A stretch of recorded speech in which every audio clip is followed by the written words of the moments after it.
So in this video, we are going to cover rivers of India.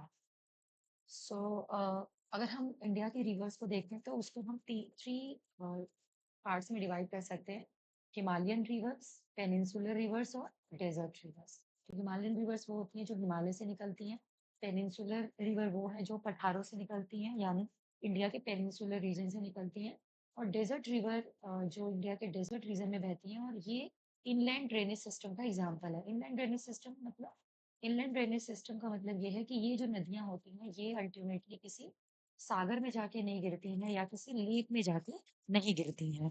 वो land से ही शुरू हो रही है और लैंड पे ही खत्म हो जा रही है, इसलिए इनको इनलैंड ड्रेनेज सिस्टम भी बोलते हैं।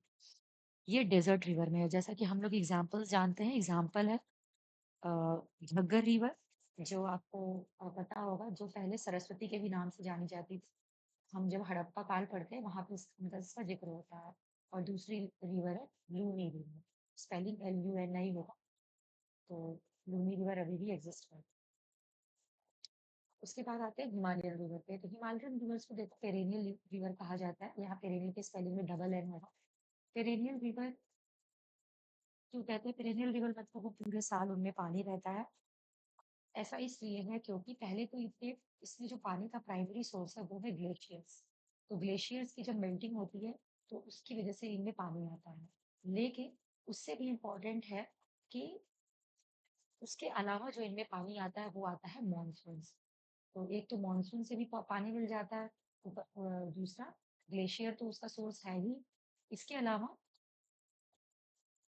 वेस्टर्न डिस्टरबेंसेस जब भी आते हैं तो उससे भी जो रेनफॉल होती है उससे भी पानी मिल जाता है। यानी रेनफॉल और ग्लेशियर्स दो मेन इसके रीजन है इसके पानी के होने का। इसके अलावा ये जो हिमालयन रिवर्स होती हैं ये अपने यंग स्टेज पे, अगर आपको कोई रिवर देखनी है तो आपको हिमालयन रिवर का एग्जाम्पल बेस्ट है। क्योंकि जब भी रिवर यंग स्टेज पे होती है तो उसमें कुछ फीचर्स नजर आते हैं, जैसे बहुत डीप गॉर्जेस वो बनाती है। जब वो हिमालय से निकलती है पर्वतों को काट के बहुत ऊपर से गिरती हैं और नीचे की तरफ। तो जो वैली में वो गिरती हैं तो बहुत गहरे गहरे वो गड्ढे बनाती हैं, जिनको हम डीप गॉर्जेस कहते हैं। और वर्टिकल इरोजन ये करती है। तो जो माउंटेन है उसका ये वर्टिकल इरोजन करते हैं।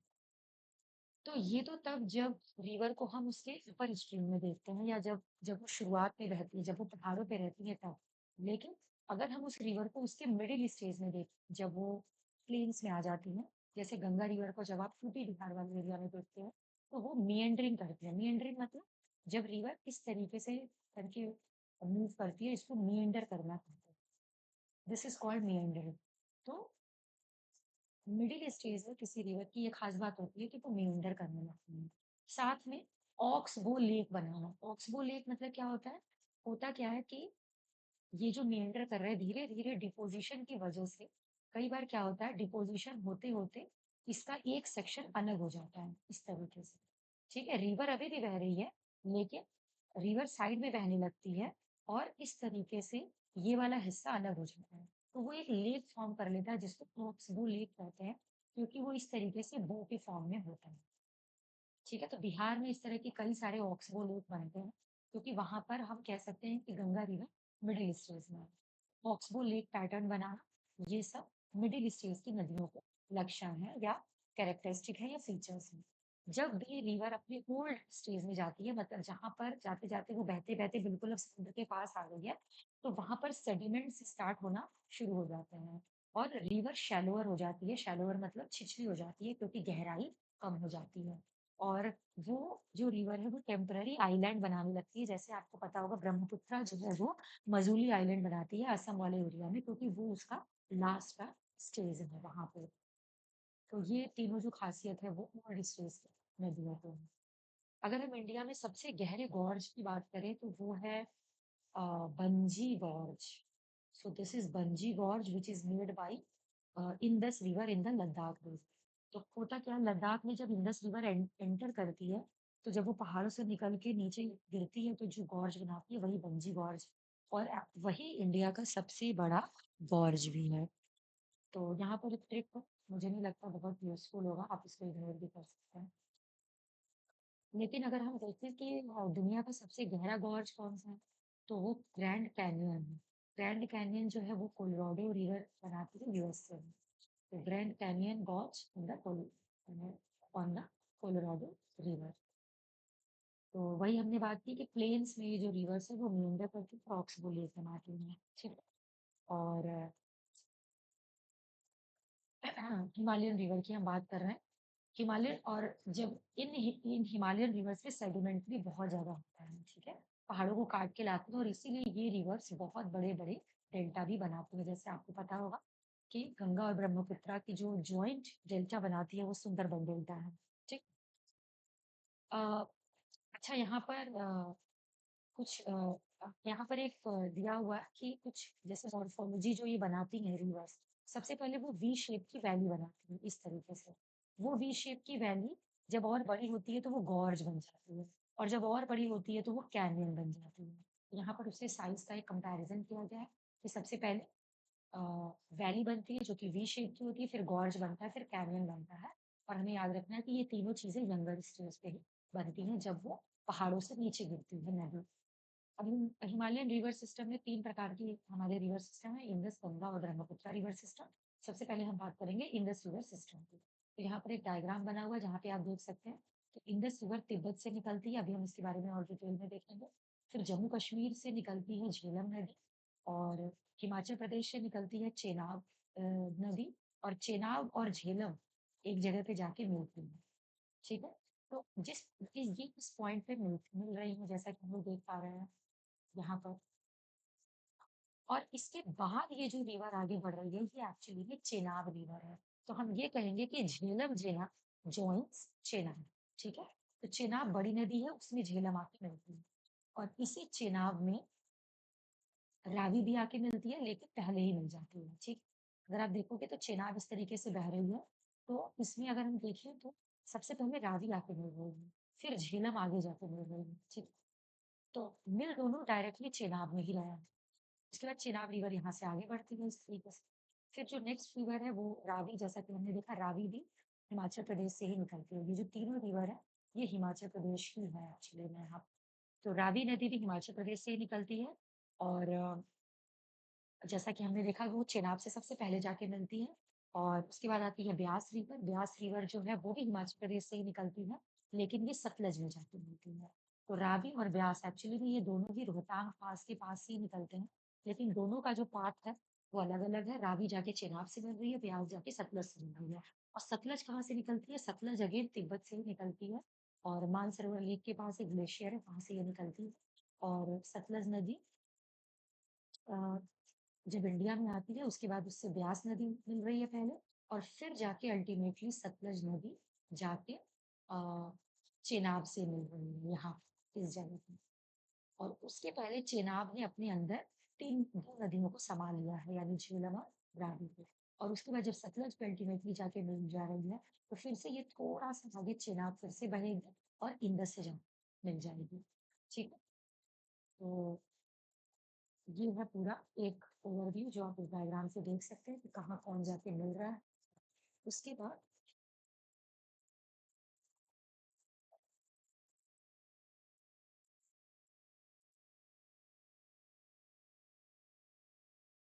जब सतलज नदी चेनाब से आके मिल जाती है, तो जब चेनाब जाके इंडस से मिलती है, उस जगह को कहते हैं मिठान कोट। तो ये यहाँ पर गलत है, यहाँ पे ये मिठान कोट यहाँ पे होना चाहिए, ठीक है। सो दिस इज द मिठान कोट जहाँ पर अल्टीमेटली इंडस, वो जो सबसे बड़ी वाली नदी है, उसमें चेनाब जाके मिल रही है और चेनाब ने अपने अंदर सबको समा लिया है फाइनली, ठीक है। तो वो मिठान कोट में जाके इंडस से मिल जाती है। आगे चलते हैं। तो इंडस रिवर के बारे में ओरिजिन जो हम मानसरोवर लेक के पास है हम जानते हैं, लेकिन जो एग्जैक्ट ग्लेशियर है उसका नाम है Bokharchu glacier. That glacier name is Bokharchu. Indus को बुखार आ गया, ऐसा कुछ करके आप याद कर सकते हैं, ऑप्शन में देख के याद आ जाएगा। फिर लद्दाख के माउंटेन को, लद्दाख रेंज आपको पता है, लद्दाख के माउंटेन को काट के ये आगे आती है और बंजी गॉर्ज बनाती है जो इंडिया का सबसे बड़ा टायर। अगर हम इसकी ट्रिब्यूटरी की बात करें तो हमें लेफ्ट और राइट ट्रिब्यूटरी दोनों याद रखना है, ठीक है। तो लेफ्ट और राइट ट्रिब्यूटरी अगर हम देखें तो लेफ्ट ट्रिब्यूटरी, तो आप याद, अब अगर आप इंडस के फ्लो को देखो तो लेफ्ट ट्रिब्यूटरी जो है वो नीचे से जाएगी और राइट ट्रिब्यूटरी ऊपर से आएगी। तो नीचे से जाने वाली नदियों में जासकर सबसे इम्पोर्टेंट नदी है। इसके अलावा आप सिगार भी याद रख सकते हो, पंचनाद भी याद रख सकते हैं। पंचनाद एक्चुअली में ये जो नीचे की 5 नदियाँ हैं, इन्हीं को हम जब एक साथ देखते हैं तो उनको कहते हैं। तो एक्चुअली में ये जो पंचनाद है, यानी JCRDS, ठीक है? तो ये पाँचों तो इसकी लेफ्ट ट्रिब्यूटरी ही है। तो ये आपको याद रखना है पंचनाद। तो जासकर के साथ आपको पंचनाद तो याद ही रहता है, सिगार आप एक अलग याद रख सकते हैं। उसके बाद राइट ट्रिब्यूटरी की बात करें, यानी ऊपर से जो नदी आती होती है, ऊपर से आने वाली नदियों में एक तो गिलगित है, तो जैसा कि आपको पता है गिलगित बलूचिस्तान ऊपर है पीओके में, तो गिलगित और काबुल, काबुल नाम की नदी जो अफगानिस्तान से आती है, तो इसलिए उसका नाम काबुल नदी है। और एक श्योक रिवर है विच इज इम्पोर्टेंट, जो राइट ट्रिब्यूटरी है इसकी। तो श्योक, गिलगित, काबुल और एक तुराब नाम की नदी है, तो इसे आप एसके जीके से याद कर सकते हैं। तो ये दोनों इसकी राइट ट्रिब्यूटरी है। कुछ प्रोजेक्ट्स के नाम यहाँ पे दिए हुए हैं, मुझे नहीं लगता कि बहुत इम्पोर्टेंट है। अगर आपको लगता है कि कोई इसमें से प्रोजेक्ट जो है वो न्यूज में रहा हो तो आप इसमें से देख सकते हैं। मतलब these are river valley projects, जो डैम बनते हैं और हाइड्रो इलेक्ट्रिसिटी उससे बनती है। हाँ, अगर हम कहें कि इंडस के किनारे, इंडस के बैंक पे कौन कौन सी इंपॉर्टेंट रिवर्स है, तो उसमें लेह और कराची इंपॉर्टेंट, ठीक है? कराची के वेस्ट साइड से इंडस नदी बहती है और फिर फाइनली जाके अरेबियन सी में मिल जाती है। तो बहुत इंपॉर्टेंट फैक्ट है कि जो इंडस रिवर है वो एक antecedent river. What is antecedent river? देखो, जब हिमालय बना था, हिमालय के पहले से ये रिवर एग्जिस्ट करती है। उसके बाद हिमालय का अपलिफ्टमेंट हुआ, जैसा कि आपको पता है, आपने पढ़ा होगा जरूर से, कैसे जाके हमारा कॉन्टिनेंटल ड्रिफ्ट हुआ, तो जो इंडियन प्लेन है वो जाके यूरेशियन प्लेन से टकराया, तो उस वक्त हिमालयन का फॉर्मेशन हुआ। एंटीसीडेंट रिवर उसके पहले से एग्जिस्ट करती है, यानी इंडस रिवर उसके पहले की है। और जब हिमालय बना, उसके बावजूद इंडस रिवर अपना पुराना ही जो पाथ है वो कवर करती है। ऐसा नहीं है कि हिमालय का जो स्लोप है वो ऐसे जिस तरफ है उसी तरफ वो स्लोप फॉलो करेगी, नहीं, वो अपना पुराना पाथ ही कवर करेगी। उसने पहाड़ों को काट के अपना रास्ता बना लिया है। ऐसे रिवर को हम एंटीसीडेंट रिवर कहते हैं, जो उस वक्त की इंडियन टोपोग्राफी को फॉलो ना करके, जो उसका उस टोपोग्राफी से बनने का जो पहले का पाथ था, वो उसी पाथ को फॉलो अभी भी करती है। तो ये फैक्ट इम्पोर्टेंट है। उसके बाद आ जाती है झेलम नदी। झेलम नदी जो है वो आप देख पा रहे होंगे जम्मू कश्मीर से निकलती है, लेकिन जम्मू कश्मीर में भी ये एक शेषनाग लेक है, ये वहां से निकलती है। अगर आप याद कर सकते हैं तो कर सकते हैं, वैसे जम्मू कश्मीर काफी हो।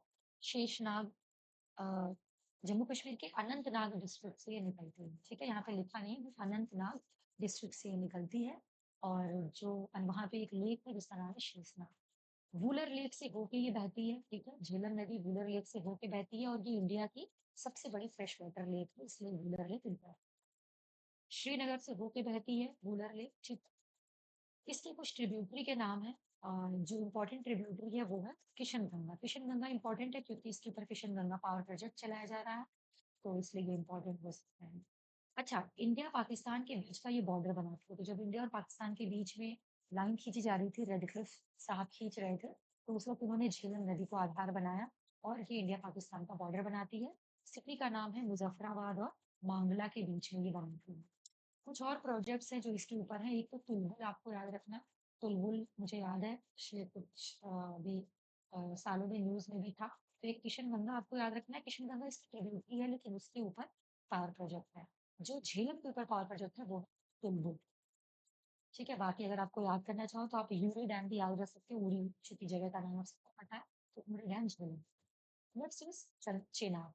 तो चेनाब, जैसा कि हमने अभी थोड़ी देर पहले देखा कि चेनाब नदी कहाँ से बहती है, हिमाचल प्रदेश से बहती है, ठीक है? और ये दो नदियों के संगम से बनती है, तो चंद्रभागा इसी का नाम है। चंद्र और भागा नाम की दो नदियां जब मिलती हैं, चेनाब नदी का निर्माण करती हैं। कहाँ? अ, हिमाचल प्रदेश में एक पास है जिसका नाम है बारालाचा पास। तो बारालाचा पास के पास ही इसका ओरिजिन है चेनाब का, ठीक है? तो हिमाचल प्रदेश में चेनाब की ओरिजिन है, ठीक है? बारालाचा पास के पास। इंडस रिवर की ये सबसे बड़ी ट्रिब्यूटरी है, जैसा कि अभी हमने देखा, सभी से में ज्वाइन करेंगे तो this is the longest tributary of Indus river. Longest मतलब सबसे लंबी, ठीक है? बड़ी ना कहते, सबसे लंबी कौन सरस है। उसके बाद ये हिमाचल प्रदेश से तो निकलती है, लेकिन ये ऊपर फिर से जम्मू कश्मीर में भी एंड फिर जम्मू कश्मीर से ये अ, आगे जाके पाकिस्तान में एंटर करती है। तो जम्मू कश्मीर भी इसके ऊपर जो कुछ प्रोजेक्ट बनाए जा रहे हैं उसमें से जो एक डैम इम्पोर्टेंट है वो है रतले डैम। ये मुझे याद है, मैंने न्यूज में इसको पढ़ा है कहीं। तो रतले डैम आपको याद है चेनाब नदी के ऊपर है। फिर आते हैं रावी रिवर। तो जैसा कि हमने देखा चेनाब, रावी और ब्यास, ठीक है, ये तीनों ही हिमाचल प्रदेश से निकलती है। जिसमें से चेनाब हमने अभी ऊपर देख लिया, बारालाचा पास से निकलती है, के पास से निकलती है। जो रावी नदी है वो रोहतांग पास के पास से निकलती है, ठीक है, और ये हिमाचल प्रदेश से पंजाब में जाती है। ये ऊपर नहीं जाती हिमाचल प्रदेश में, ठीक है, ये पंजाब में जाती है। और जैसा कि हमने देखा था कि रावी नदी जो है वो